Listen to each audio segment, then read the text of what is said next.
So as you can see, I think what makes us most successful is that we truly are a team that is really built on social capital, built on psychological safety, and more importantly, built on trust. So I'm going to get started on my talk, and it's unlocking your team's potential, psychological safety, and social capital as a catalyst for excellence. In this brief talk, I'm going to define teaming, talk about the importance of psychological safety and social capital on teams as it relates to clinical outcomes, and highlight practical ways that you can make a difference to encourage teaming.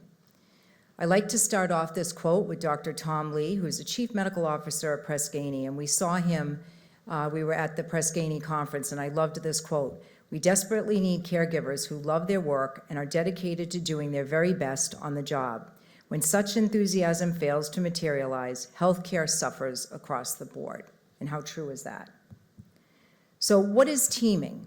What is it, and why is it so important for the future of our healthcare system?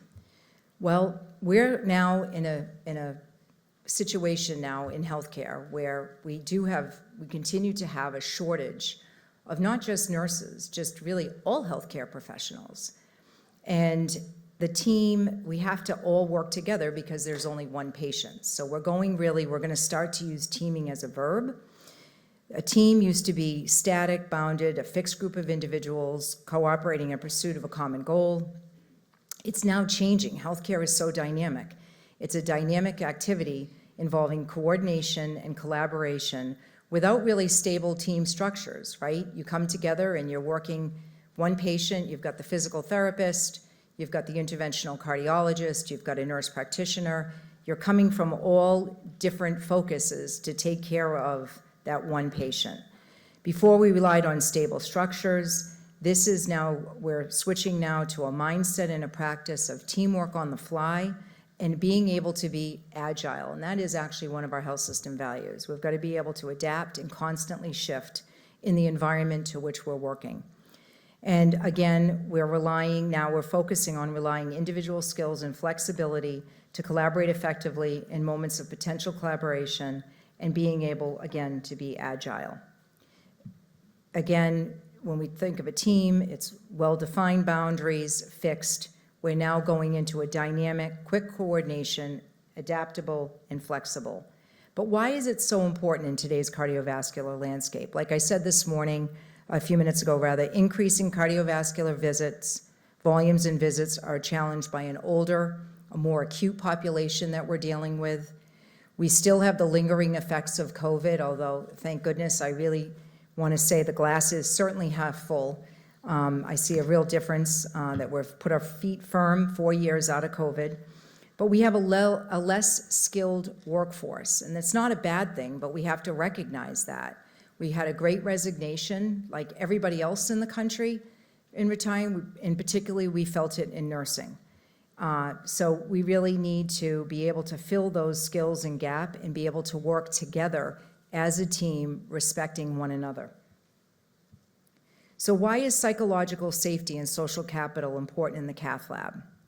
Well, if you don't have psychological safety and you don't have social capital, you're not going to have teaming. Those are two things that you really need. It's to have a successful team, it's built on these two things. And the definition of psychological safety is a shared belief that the team is safe for interpersonal risk-taking. You're able to say that you don't agree with something, particularly, for example, in the cath lab. If you're doing a timeout and you're concerned, you feel comfortable to say, "Excuse me, doc, I want to just point this out," that you feel comfortable with the team members that you work with.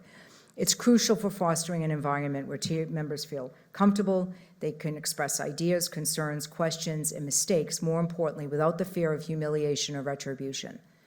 You're a new nurse on the floor and you don't know how to do something, you want to feel safe that you can bring that up to your colleagues to say, I don't know how to do this, can you help me? Because when you don't, that's when errors happen, right? And then you feel terrible and you'll leave the profession because you did something you didn't, nobody comes into work and saying, "Great, I want to make a mistake." But what is social capital? And it's really the importance, and it's a word that's used a lot, but it's so important. It's getting to know and interacting with each other and understanding everybody's role. It really is teamwork, for those places that are on the goal, on the road and the journey of high reliability like we are, we're constantly trying to anticipate the what ifs if something bad's going to happen, and always trying to be better, always. And that's really under the leadership of Dr. Sharma. But the currencies to have that environment is trust, engagement and alignment, and respect. So why is social capital and psychology becoming, for psychological safety, becoming an imperative? Because really, according to this, Ron Burt, the work of healthcare has become incredibly busy and lonely. There's so much that can and should be done. You never feel like you're doing enough, right? No one can deliver first-rate care on their own. Teamwork is spotty, and that's why we really focus on teamwork. Unfortunately, sometimes chaos is common, friction is the norm for patients and caregivers, or caregivers are staring at computer screens all the time. And that's something that we're really trying to change here. Dr. Amy Edmondson is a professor from Harvard, and she's done a lot of work on, she's actually coined the word psychological safety. And if you ever have a chance to listen to her TED Talks, they're about 5 minutes. They're excellent. The psychological safety is the belief that no one will be punished or humiliated for speaking up with ideas, questions, concerns, or mistakes, and that the team is really safe for interpersonal risk-taking. So she gives 3 examples, and just see if these resonate. Not escalating a dosage concern for fear of retribution. A nurse is at the bedside, notices that the dosage for a particular patient seems a bit high. Fleetingly, she considers calling the doctor at home to check the order. Just as fleetingly, she recalls his disparaging comments about her abilities the last time she called him. All but certain the dose is fine, considering that the patient is on an experimental treatment, which justifies the high dose. The nurse rushes to the med cart to administer the dose. Or not reporting equipment malfunction. A nurse discovers that a vital sign monitor occasionally malfunctions, providing inaccurate readings. She considers reporting the issue, but recalls the dismissive response from the biomedical team the last time she reported a malfunction. Assuming it won't be taken seriously and not wanting to waste time, she continues to use the monitor, making mental notes of its inconsistencies. Avoiding conflict over patient care.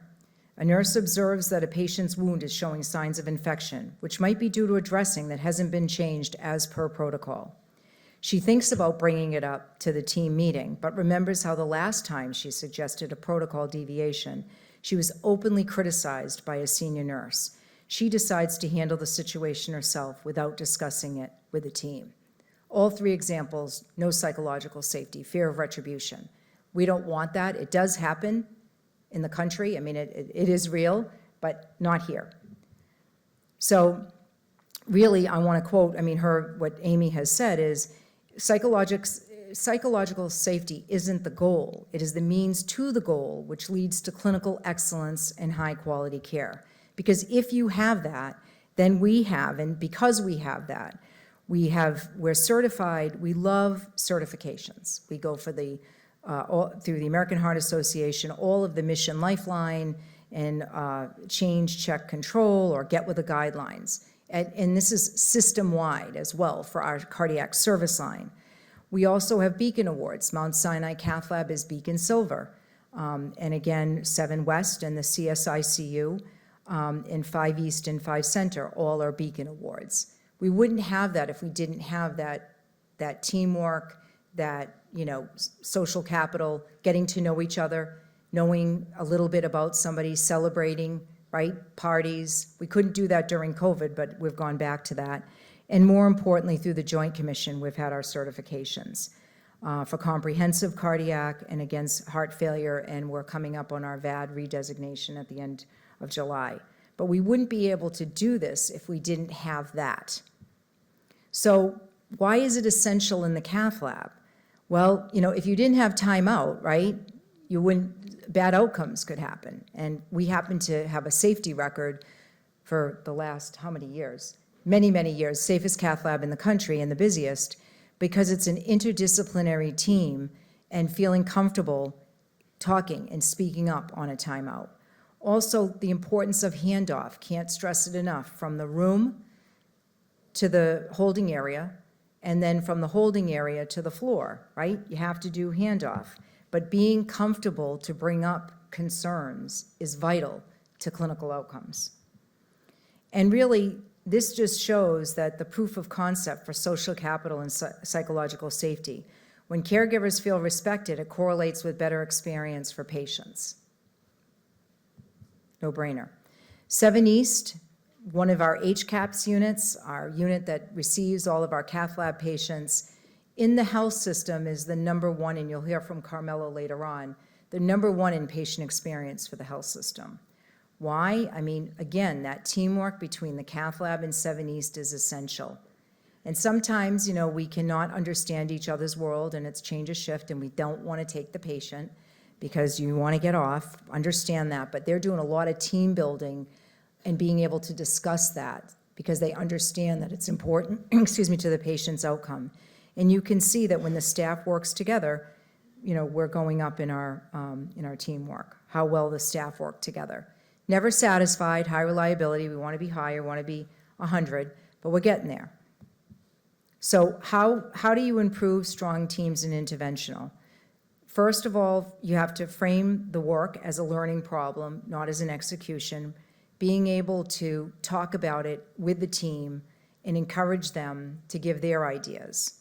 Acknowledge, if you're talking about this, acknowledge your own fallibility. Leaders have to be able to fail and be able to say, I really don't know. I'm not sure, but let's try it this way. And open communication, having candor and curiosity, creating an environment where team members feel comfortable without fear of retribution. So examples, framing the work as a learning problem. Again, if the cardiologist or the interventionalist is doing the timeout, they would start and say, I really encourage you. We're going to do the timeout, but if you're concerned about something, speak up. Acknowledge your own fallibility. The interventionalist might say, I'm really not sure what we're going to find, when we're doing this procedure. But if you notice anything, let us know. And encourage open communication, the nurse being able to say that I'll make sure that I can actually speak openly and honestly. It's important that we all feel comfortable sharing our thoughts about safety. So in conclusion, really, a team is not a group of people who work together.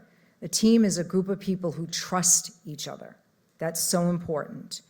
Our key takeaways for you: psychological safety and social capital are the backbone of thriving teams. Ensuring that your team feels safe to express ideas and build strong interpersonal connections is fundamental to their success. We're talking about today in the cath lab, but you could take this in your daily huddle. You're doing a procedure at the bedside, feeling comfortable to speak up if you're concerned about something, please. You're the patient's advocate.